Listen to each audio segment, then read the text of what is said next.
First up, we got boot, one of the most important settings you will see in BIOS settings. This setting controls which device your computer tries to start from first when you turn it on. Think of it like a list. Your computer checks the first device, and if it finds an operating system there, it boots from it. If not, it moves to the next one. For most people, your main storage drive, like your SSD, should be first. That is where Windows or your operating system is installed, so it makes sense for the computer to check that first, but sometimes you might want to change this. For example, if you are installing Windows using a USB drive, you would temporarily move the USB to the top of the list. That way, your PC boots into the installer instead of your existing system. Another important thing here is something called boot mode. You might see options like UEFI and Legacy. UEFI is the modern standard and is what you should always use unless you have a very specific reason not to. UEFI is faster, more secure, and required for features like secure boot and Windows 11. Legacy mode is outdated and should generally be avoided. So in simple terms, boot settings control where your PC starts from and how it starts, and getting this right is essential for a smooth experience. Next, we have XMP, and this is one of the easiest ways to get free performance from your system. XMP stands for Extreme Memory Profile, and it controls how fast your RAM runs. By default, your RAM does not run at its advertised speed. It runs slower for compatibility reasons.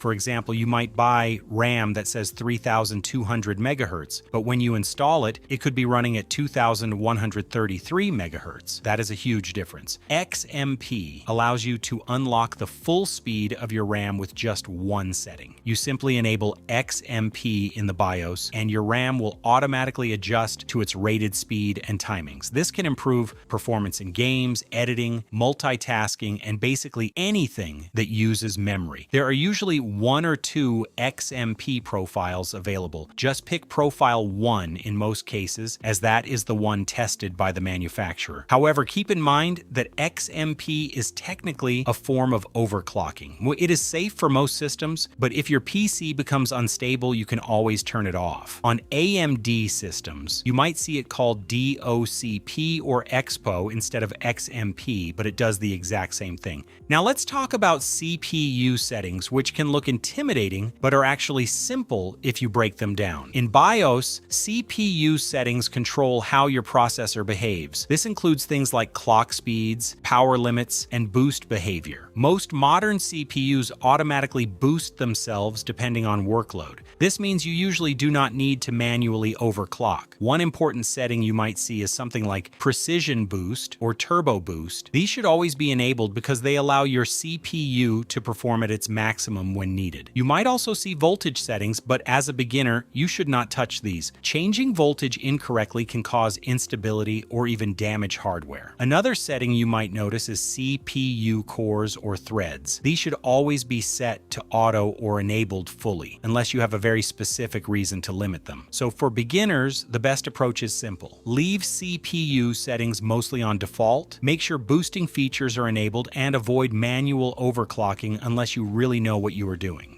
Fan control is one of the most underrated BIOS settings, but it can completely change how your PC feels. This setting allows you to control how fast your fans spin based on temperature. The goal is to keep your system cool without making it sound like a jet engine. In BIOS, you will usually see fan curves. This is basically a graph that tells your fans how fast to spin at different temperatures. For example, at low temperatures, your fans can spin slowly and quietly. As temperatures increase, the fans spin faster to cool things down. If your PC is too loud, you can lower the fan speeds at lower temperatures. If your PC is overheating, you can make the fans ramp up earlier. There are also presets like silent, standard, and performance. Silent reduces noise, performance increases cooling, and standard is a balance. Some motherboards also let you choose between PWM and DC fan modes, depending on your fan type. A good setup is one that keeps your CPU under safe temperatures while staying quiet during normal use.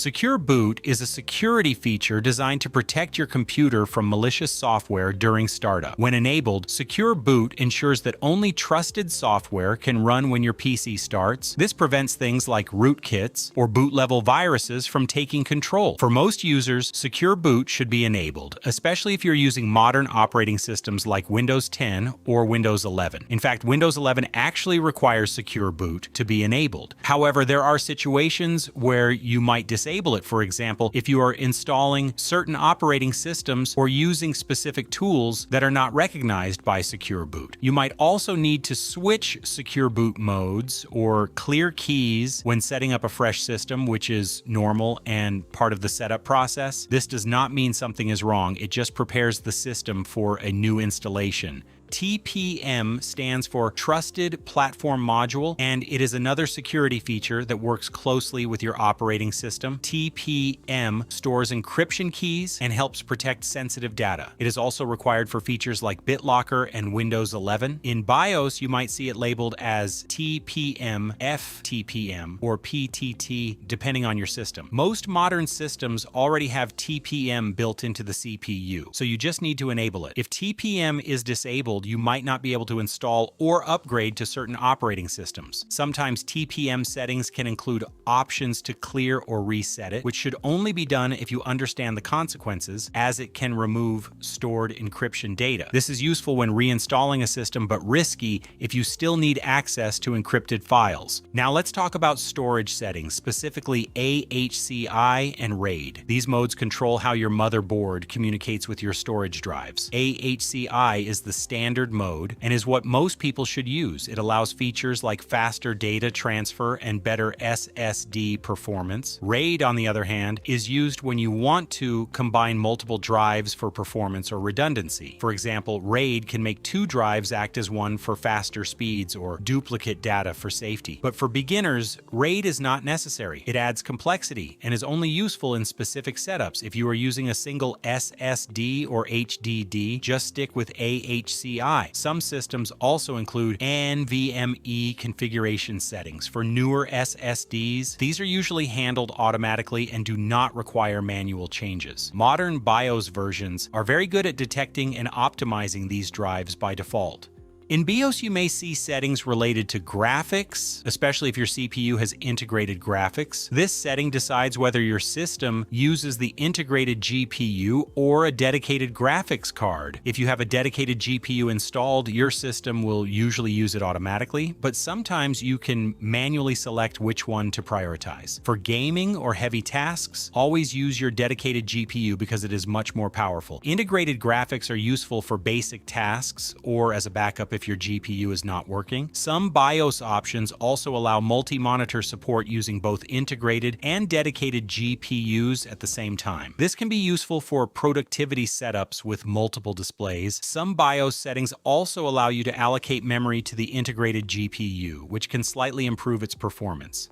Finally, we have BIOS updates, and this is one of the most important but also most misunderstood things. Updating your BIOS can improve compatibility, fix bugs, and sometimes even increase performance. For example, newer CPUs might not work on older BIOS versions, so updating is necessary. However, BIOS updates should be done carefully. If something goes wrong during the update, it can cause serious problems. That is why you should only update your BIOS if you actually need to. If your system is working perfectly fine, there is usually no need to update. Some motherboards support updating BIOS without a CPU installed using features like BIOS Flashback, which can be very helpful for new builds. Thank you for watching. Make sure to leave a like and subscribe. Also, don't forget to watch some of my other videos.